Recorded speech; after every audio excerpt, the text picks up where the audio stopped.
It's common knowledge that teachers and other educational professionals must be continually educating themselves. In fact, even going back to school for courses and recertifications and the like. I consider that my job as a parent educator to be equally as important as far as continuing to educate myself. Thus, this video is about showing you what I'm reading on a weekly, daily, monthly basis. I'm Julia. Thanks for joining me on my channel, Freestyling It.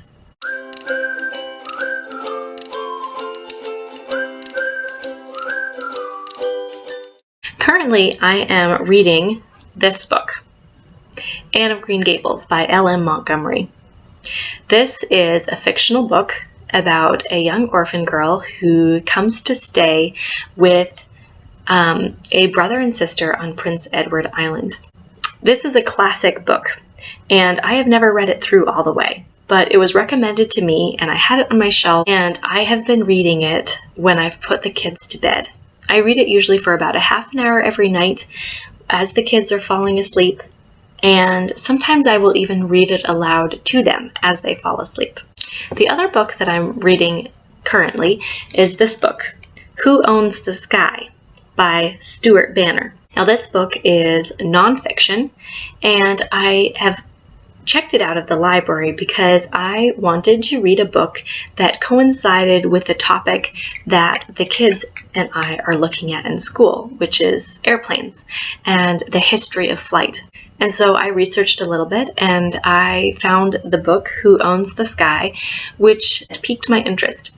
Now, I've read about this far. Can you see the bookmark there? I've read about that far in the book, and I've been skimming. It's very lawyer speak heavy. So I've been gleaning from it. I've enjoyed the nature of the story, but it's not a light read.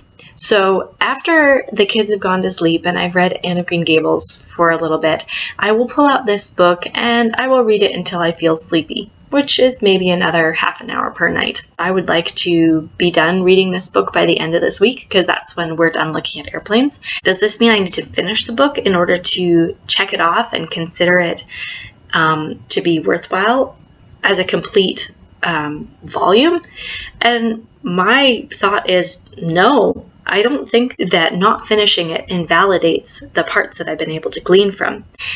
For me, it has served the purpose of broadening my understanding of the history of flight and the history of people's interaction with the development of flight. All right, here are the 3 reasons that have come to me as far as why I want to prioritize reading and pursuing books as a parent educator. And when I'm saying books, I'm talking about fiction and nonfiction. Number 1, reading can be fun. I'm an avid reader. I grew up reading. I've always been drawn to books, and so I consider reading to be a lot of fun. Just to quote Anne of Green Gables, since I'm reading Anne of Green Gables right now, there is so much more scope for the imagination in books.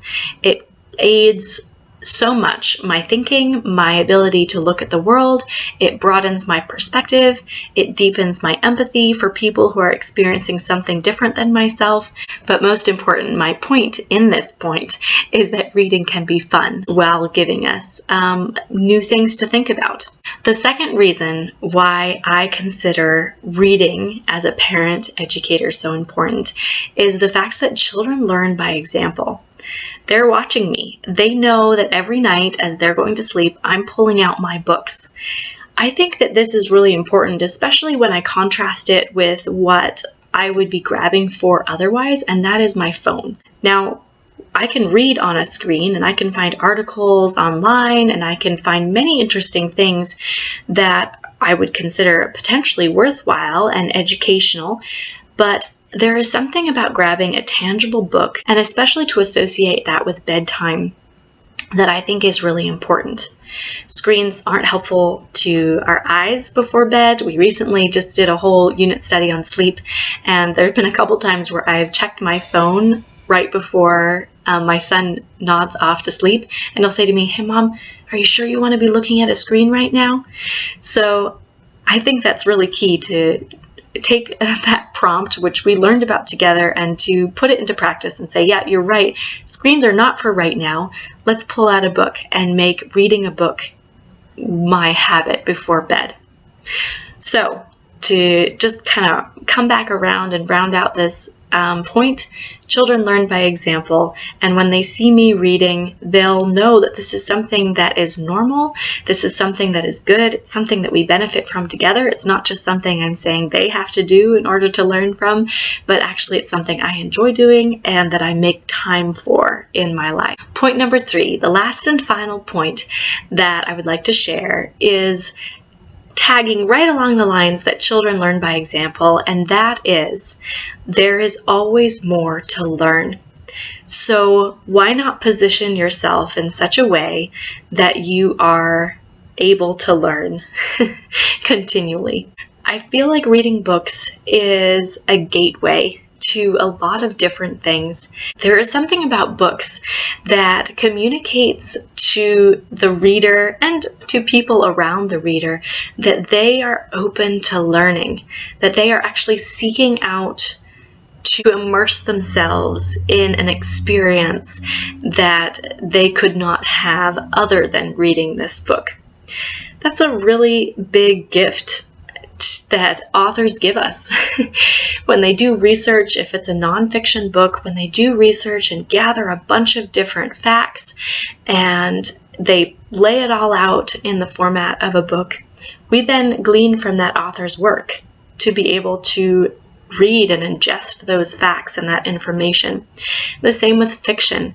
For an author to create a whole world, whether it be a world that's based in history, whether it be a world that's actually about someone who actually lived, like a biography, it's still a world that's created that the reader gets to enter in and experience in a way that isn't possible otherwise. We don't have time travel.